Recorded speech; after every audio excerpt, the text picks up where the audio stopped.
Okay, before we get into today's episode, we do have an announcement, actually two announcements. One will be embarrassing for you, Shani, and then one... The other one is embarrassing for you? No. Okay. None of this is Okay. embarrassing to me. The first one is you got promoted, and I know this happens constantly, but would you like to talk a little bit about your promotion, or would you like me just to go through it? I think you can go through it. I wouldn't know what to say. Well, you got promoted, and it's exciting, and it's very well deserved, and you are now a director. You put it on LinkedIn, and like 140 people commented, which is more than would comment if they put my death announcement on LinkedIn, which was But exciting. people wouldn't like it. I mean, who knows? And you replied to every one of them, which is very nice. So anyway, a big congratulations. I'm sure everyone listening shares that with me. The other announcement, which is not embarrassing for anybody at this point, is people might have noticed that despite Shani telling me I have a face for radio, we have been filming these things and putting them on YouTube. And one of the nice things about YouTube is you can put a comment in there. Also, if you listen on Spotify, you can also put a comment or question in there. And of course, we always share my email address. So if you have any questions or comments, you can email me. And we're going to start doing more questions during the podcast. So whether you're watching on YouTube, whether you're on Spotify, whether you want to email me, we'll answer the question. And we thought that would be a good way to make this more interactive. Sounds good. All right, so we're out of announcements. Send them in. Yes, send them in or comment away. And you can comment on Shani's promotion and how exciting it is. I'm excited.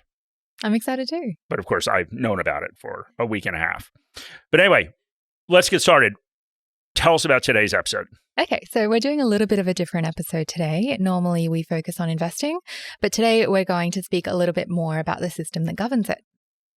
Okay. And, I think they're still related. Specifically, we're going to talk about super. So obviously a good topic for everyone since most people have super. And we're going to talk about the gaps that we see in the super system that make it unfair on some Australians, specifically Australians on lower incomes.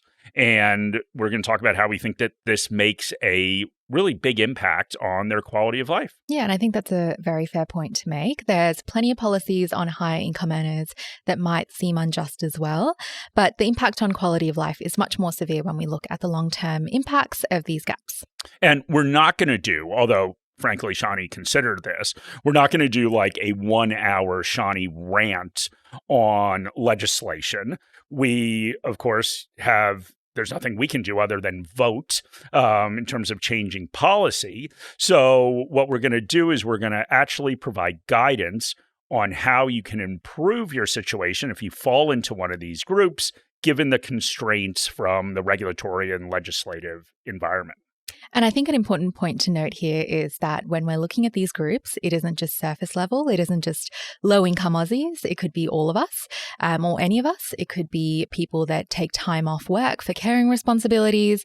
It could be many of us that leave university with student debt and carry it for about a decade on average. It could also be us when we've fallen into unfortunate circumstances, which none of us can predict and need to claim financial hardship. And ultimately, in theory, regulatory and legislative actions in a democracy will benefit the majority of the population. But of course, what we see in practice is that smaller segments of society that do have political clout are often able to influence regulations and legislation to their benefit. So that, of course, means segments of society without political clout can be overlooked. And these are often the most vulnerable parts of society. And that's really what we're going to look at today in relation to super tax policy. And I think important what they can do until legislation and the regulatory changes do catch up. And often this means that the financial decisions that these people do make are generally different from the generally accepted advice that applies to most people. It's very optimistic of you to say until it catches up. You hope. You've always got to have hope. Huh? That is important. So we do say all the time on this podcast, but one of the best things that you can do is, of course, invest in yourself. And you need to understand your situation and make informed decisions about your financial circumstances, because that will mean you're able to maximize the outcome you're able to achieve. So starts with investing yourself through financial education. You're doing a great job already if you're listening to the podcast. So A+ there, or whatever you guys do in Australia, high distinction. We get HDs, mate. Well, if I was in Australia, either way, just like I didn't get A+ in the US, I would not have gotten HDs here. Well, they say P's make degrees. I don't know what a pass. Pass, yeah. I occasionally pass things. Yeah. Sometimes not so much. So why don't we get to it? Okay. The first is that tax reform is forgetting about 10% of the population. Okay, so as everyone, or as most people are probably aware, we recently saw the implementation of the Stage 3 tax cuts. And basically what that did is that simplified the marginal tax rates, and it attempted to reset bracket creep. So its implementation, however, has inadvertently increased a significant gap in fairness where the superannuation and tax systems converge. So the intention of the tax cut was to address bracket creep through wage growth. For instance, people making up to $45,000 had their marginal tax rate dropped from 19 to 16%. While tax rates were lowered, the threshold for the low-income superannuation tax offset, which a lot of people call listo. A lot of people? Or just you? Just people that are on the ATO website browsing through so tax mostly just you. So listo remains unchanged. And listo, for those who do not know, is a mechanism that is designed to offset tax on superannuation contributions for low-income earners. This limit has not been updated to align with rising wages or the changing taxation rates on individuals. And individuals that make $45,000 a year would pay a 10.8% effective tax rate. That is, except for money contributed to super, which would face a 15% tax rate. Individuals earning more than $37,000 do not have access to listo. So for the 10% of the population that makes more than $37,000 and less than $45,000, there's no incentive to contribute to super. But of course, you have to do it. Yes. Which is the problem. So this is a situation where, as the token American on the podcast, where Australia's tax system is somewhat unique. So there are no automatic resets of tax rates due to rising incomes and inflation. And this isn't the case in most countries. Probably, as you can guess, it's not the case in the US, which is why I'm saying this. So in Australia, instead of those automatic changes in tax brackets, you have to go, and any change has to go through legislation. And then, of course, with all legislation, everyone discusses the budget impacts, and there are political considerations to make. And so it does make it easy, of course, to ignore constituencies without political power. So I think, without offsets like listo, superannuation provides great tax relief for those on high marginal tax rates, with those earning between $37K and $45K being left out in the cold. And for many, the inability to access listo represents a significant missed opportunity to boost those superannuation balances. And it creates a larger gap between those who can save for retirement with incentives and those who have less free cash flow and minimal incentives to save. And unsurprisingly, Shani wrote an article on this. So we will put a link to that article in the notes for this podcast. We're doing a podcast, right? Yeah. And a video at the same time. So. There we go. And it does have some tables and graphs that Shani slaved over to put in there. So check that out. So the incentive disparity is really representative of the fact that legislation has failed to keep pace with inflation and with wage growth. And there needs to be more responsiveness to low-income earners to allow them to prepare for retirement. And we think that policymakers can start with listo and remove that entrenched disadvantage. But today we're talking to you and not to policymakers. Right. So what can individuals actually do? Well, one of Shani's favorite things to do is go to the Money Smart Superannuation Optimizer. So the general rule is that it's always good to contribute to your retirement savings. It can give you an understanding of whether there are any incentives to do so, this tool on Money Smart. So if not, it may make your decision-making process easier about whether you voluntarily contribute extra or you can explore other options such as investing outside of super where there are no conditions of release. All right, should we move on to the next gap? Let's do it. Okay, so the next gap we're going to talk about is a 22% tax on those that are struggling. So recently we saw, and not so recently anymore, I mean, this was like 5 years ago at this point, but 2.5 million Australians accessed their superannuation funds during the Morrison government's early release stimulus package.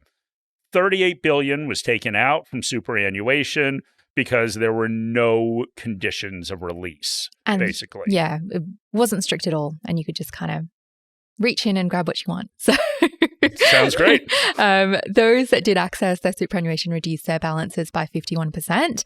And this implies that it was mostly younger Australians or those that were self-employed who access their super because they don't have to contribute that mandatory amount to their super like those with employers do. 75% withdrew the maximum amount available to them, and it was colloquially named the $120,000 pizza, and that refers to the fact that a large amount of the money was spent on takeaway food, and it will, on average, result in $120,000 less in individuals' accounts at retirement. And again, takeaway food was part of that expenditure, but also gambling. Gambling was one of the largest expenditures for the funds. I mean, I think one of the sad things is that this occurred in a country with such low quality pizza. You don't know. They used pizza as the example, but you don't know. I know. I just hope they ordered something else. Okay. But yeah, gambling and pizza. The $120,000 burger. You don't like our burgers either, apart from the Gidley one. Yes, I'm very judgmental. But yeah, anyway, gambling and pizza sounds kind of fun, but not a good use of superannuation funds. So outside of the pandemic, you are able to access your super if you are experiencing severe financial hardship. So these claims may include losing your job and you can't meet your mortgage obligations. It could mean that you're experiencing severe illness, which does not allow you to work and you can't pay your bills and living expenses. But you ultimately have to go through and go through these very strict standards in order to access your super early. And you have to go through this application process. It goes through your superannuation fund trustee, and they have to make a determination about whether you are experiencing severe financial hardship. And this, of course, contrasts to the loose requirements that we spoke about and the application process for the two occurrences during the pandemic where you were able to access superannuation. And given that it was used for non-essential spending such as takeout and gambling, it was not for the most part accessed by those who actually needed it. Okay, so if you are in severe financial hardship, you go through this strict testing and application process. And if you, of course, get accepted, then guess what happens? You're taxed 22% of what you take out. And I've, in a past role, had to look at financial hardship claims and submit them to superannuation trustees. Did you reject them all? It wasn't my job to reject them. I just had to make sure everything was there. There's a lot of paperwork you need. Okay. That must have been good for you since you are very organized. Yes. And to gain approval to access superannuation requires extreme hardship. And during one of the hardest times of these people's lives, they're expected to pay 22% on top of the tax that they've already paid for their superannuation funds. And for many people who are in the lowest marginal tax rate, they're paying well above their usual rate of tax to access their super as a last resort. Yeah, 37%. You know, if you want to add up that 15 and 22. But I think Mark and I are kind of on the same page here. We don't condone accessing your superannuation or allowing access for most reasons, including housing. We think it's purely for your retirement. But we do understand that there are exceptional circumstances where people really have no place to turn other than their super. And super is the only savings that they have to make it through a really difficult time. And they shouldn't be taxed 22% when those that did not need the funds were taxed 0%, or as some retirees with multi-million-dollar accounts access the same pool without a donation to the ATO. Okay, but we're going to be positive and we're going to come up with stuff that you can do if you find yourself in this situation, right? So what can you do if you are going through financial hardship? Well, I think first thing is be very, very careful and thoughtful about the amount that you access. So you're obviously going through an incredibly tough time in your life. If you are accessing super, it's probably a last resort. So you're eligible to take out $10,000 in any 12-month period if you have met this eligibility criteria. So think about whether $10,000 is needed. Understand your short-term expenses and obligations until you can get back on your feet. All right. Next one. Taxing young Aussies. I feel like this is going to get some chins wagging. Chins wagging, Yes. huh? I take it I do not count as a young Aussie. You're a young Aussie. Are you a young Aussie? I don't think so. Not anymore. Shani's about to turn 32 I know. in a little over a month at this point. Mm-hmm. All right. So let's talk about these young Aussies, which apparently only includes me and not Shani. Yeah. I'm young because I've only been in the country 10 years. And I've only been an Australian for 5 years. So how about that? All right. In 2022 and 2023, there were 2.9 million Australians with HECS or help debt. These are Australians who have taken out, of course, a student loan to further their education. Shani's written on HECS help before and when it should be paid off outside of the general advice of it's best loan you'll ever get, just kind of let it go. So we'll put a link in the bio. This is like Shani's episode. So all these links to all of her articles, we'll put a link to that one in the bio too. So the way that the loan is structured means that repayments start when the individual starts earning over a certain threshold. And many of these individuals hold on to this debt for years after their career starts, with the average person taking 9.5 years to pay it off after finishing their studies. This is during a period where many individuals are trying to establish their lives and secure their financial futures. We did a podcast on why you need to take your super seriously early. It can really make a difference. The contributions that you make earlier on in your life have an outsized impact on your retirement savings because it compounds over decades. So HECS help is the worst of both worlds for individuals that hold it when it comes to how it's calculated. The amount owed is based on your gross pay, but it also does not reduce your gross salary when establishing your income tax liability. Adding to this, any repayments that individuals make towards their balance during the year aren't counted towards the balance when the indexation is calculated. Further, if you choose to make voluntary contributions to your super, you will still owe HECS help repayments on that amount. HECS help repayments are calculated on your gross income. So that means for a decade, any voluntary contributions that you make to your superannuation will attract a tax debt for that financial year. And this can cause cash flow issues for many younger people who are starting to build their lives. So this is, of course, not advocating for individuals to avoid paying their HECS help debts. It's advocating for younger people establishing their lives to be treated equally. For any other individual, you do not end up with a debt to the ATO when making voluntary contributions to retirement. For example, you do not owe the Medicare levy on the contributions that have been made to your superannuation. So what can Aussies with a HECS help debt do? And it's not much, unfortunately. Wow, this is great advice. So you've outlined the problem and then said you're just stuck with it. Yes, exactly. But what you can do is you can properly plan to avoid tax bill shock. So most people who start contributing to their super early don't realize the basis that their HECS help repayment is calculated on. So ensuring that you've managed your cash flow means that you're able to put funds into super and anticipate the tax bill. Okay, we're on the last of Shani's rants. Have any of these been rants? No, you said it all very calmly, but I know you're angry about it because I remember you writing the article and you were very fired up. All right, so last one. And this is more to do with the industry than it does with legislation or policy. And that is that super fees inherently disadvantage those with smaller and slower growing balances. So flat admin fees in superannuation disproportionately disadvantage people on lower incomes and smaller superannuation balances because these fees represent a larger percentage of their overall savings. And it's really simple math, but let's go through it. Simple math, so she assigns it to me. The average superannuation balance for low-income earners earning less than $37,000 annually is approximately $25,000 according to APRA. If a super fund charges a flat administration fee of $100 annually, this equates to adding 0.4% to the fees incurred. In contrast, someone with a $200,000 balance would pay just 0.05% in admin fees.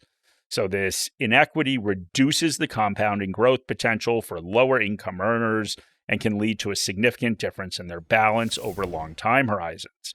So let's take that same $100 annual admin fee on a $25,000 balance over 30 years. The balance would grow to $67,196 if you got an investment return of 5% a year.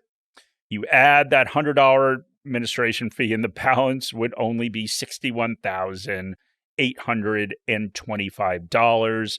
And I'll do some extra math for you there, but that's about 10% less. That's a lot. It is a lot. So what can lower income Aussies do? They can carefully consider funds and the total fees that they're paying. So don't ignore those admin fees. I know that sometimes it just seems like $1 a week or $1.50 a week, which is the industry average for industry super funds, but it does add up over time. And look at the fee structures and try to find the best balance between low flat admin fees and percentage-based management fees. For many low income earners, superannuation may not be their top financial priority, but optimizing it early can ensure that the outcomes are maximized. All right. So newly promoted Shani has gotten a lot off of her chest. Are you feeling better about things now? A little bit, yeah. Okay. Well, that's good. And thank you guys very much for listening. As we said, comments, questions, show suggestions, put them in Spotify, put them on our YouTube channel, put them in an email to me. And we'll spend some time answering some of those questions. We can be contacted in a lot of ways. None of these ways contact you. Yes. I can be contacted in a lot of ways. But anyway, thank you guys very much for listening.